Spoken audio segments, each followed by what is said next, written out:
What is good, YouTube? It is your boy Physics. I'm back with another episode of The Lab Report. If you're new here, The Lab Report is essentially a show where we go through the latest drops in hip-hop music throughout the week, and we label them in three categories: the duds of the week, the singles of the week, and the albums of the week. So without further ado, as usual, let's start with our duds of the week. So we only had two this week, two things that I really disliked, I guess you could say. There wasn't much that I felt like was super terrible, but it was also a slow week for hip-hop music. There wasn't a lot that really dropped. Coming in at number 2, we have Kurt by Deuce Deuce featuring Mulatto. So this actually hurt to put on here because I actually really like both of these artists, and I assumed that I would like a collab between the two as well. I thought that it would be very cohesive. They have sort of similar sounding down south trap vibes about them, so I thought it would be a really solid track. Needless to say, this did not work out how I thought it would at all. It just sounds like a failed attempt at getting a hit out of Duke Deuce. I was really a fan of his 3-6 vibes in his last album, and I felt like this was more of a mainstream, pitch to try to get a hit, especially with Mulatto, and I didn't think it really worked for him. As far as Mulatto goes, I've really been a fan of how hard she's been rapping lately. I think she's put out some very, very quality verses and songs. But for this is probably the weakest verse I've heard her throw on a track in a long time. And even still, she managed to outshine Duke Deuce on the song. So that just goes to show how weak the performance was for both of these artists. So I definitely think that 3-6 sound from Duke Deuce is his niche. I think he needs to sort of stick with that, because I think that's where his stardom is going to come from. So I'm excited to see what he does in the future, but I think he definitely needs to go back to that original sound that made him popular with stuff like Crunk Ain't Dead. Coming in number 1 for the duds of the week, an artist that I was really rooting for earlier on in their career, but lately sort of has been in the dumps lately in terms of creativity and sound and rapping all around. We have Red and Yellow by Lil Skies. So this is a track that's going to go on the Fast and Furious soundtrack, and the more songs that come out for this movie, the more I'm starting to realize that these artists don't care what the songs sound like that are going on there. They just sort of want that paycheck and want to get it over with. This song has one of the worst choruses of the year by far. Bar none. As soon as I heard this chorus, I wanted to turn the song off. My cars are red and my diamond jello. Her booty like jello. You are not my man. You're not my fellow.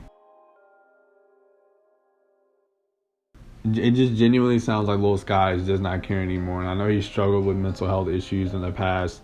And I'm hoping that doesn't, have to do with how his music sounds as of late.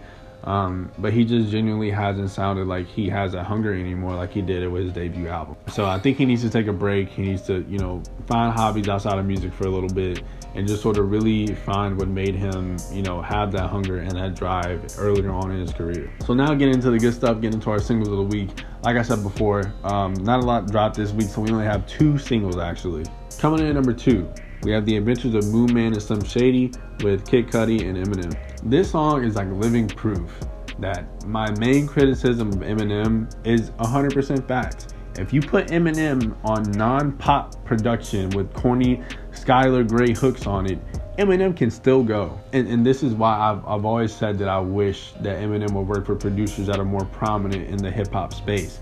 For instance, I think an Eminem's Alchemist production album would kill. I think it would be absolutely amazing. Love the subject matter on this thing. Both of the rappers going on Drew Brees and George Floyd and the coronavirus, the whole state of the United States basically right now. Kid Cudi is on a roll lately for me, man. I wasn't really a fan of Speeding Bullet to Heaven and, all of his stuff to follow that, including Kids See Ghosts. I wasn't the biggest fan of that with him and Kanye. But I definitely think he's been on a roll lately, and he's really showed me that he's still, if he tries, he still can rap, and he's really, in improving his production choice, and he's just making all around good music lately. So this definitely wasn't a collaboration that I expected or necessarily even wanted, I guess you could say, but it definitely surprised me, and both of them killed this song. Coming in at number 1, an artist that I'd never heard of before the song. I've sort of heard their name pop up here and there, and I finally decided to tune in, see what the hype was all about. At number 1, we have Weak by Flo Milli. This sample, y'all. Oh my God. This SWV Weak sample, the way she flipped it and made it into her own song, I immediately knew that this girl was the truth and that I was gonna like her. Flo Milli is up next. Women are already starting to love her. Men are starting to love her just based on her confidence and her charisma and the way she raps on the tracks. And I definitely think more people are going to start taking notice of her as the year progresses. Her rapping ability is on par with her counterparts, and I'm not just talking other women in the game. I'm talking about men too. This girl rapped her ass off on this song. And her flow and the way she goes on the beat, you can tell how confident she is in her rapping ability. And I think that shines through so heavily that you can't help but love her. This song will 100% get men and women moving at the function wherever you're going. And it was immediately added to my party playlist. So we only had 2 albums this week that I felt were projects that were, worthy enough to be put on the albums of the week list. But I thought these 2 were pretty darn solid. And we're gonna get into them now. So coming in at number 2 with our albums of the week, we have Legends Never Die by Juice WRLD. So the biggest thing I took away from this album was how sad and somber it was to really hear some of the stuff he was going through before his passing. Absolutely chilling lyrics throughout the entirety of this project. I think the biggest thing for me that I heard was him saying that he felt like he wouldn't be here if it wasn't for the drugs.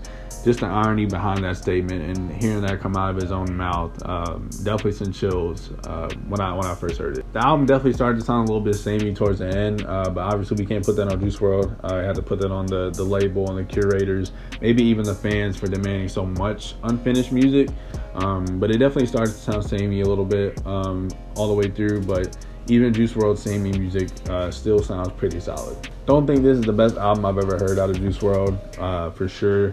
But I definitely think it's still worth listening to, and it will definitely be enjoyable for Juice WRLD fans as his final outing. So if you want to know more about how I feel about this album, I have a more in-depth review on the core YouTube channel, the content collective that I'm a part of.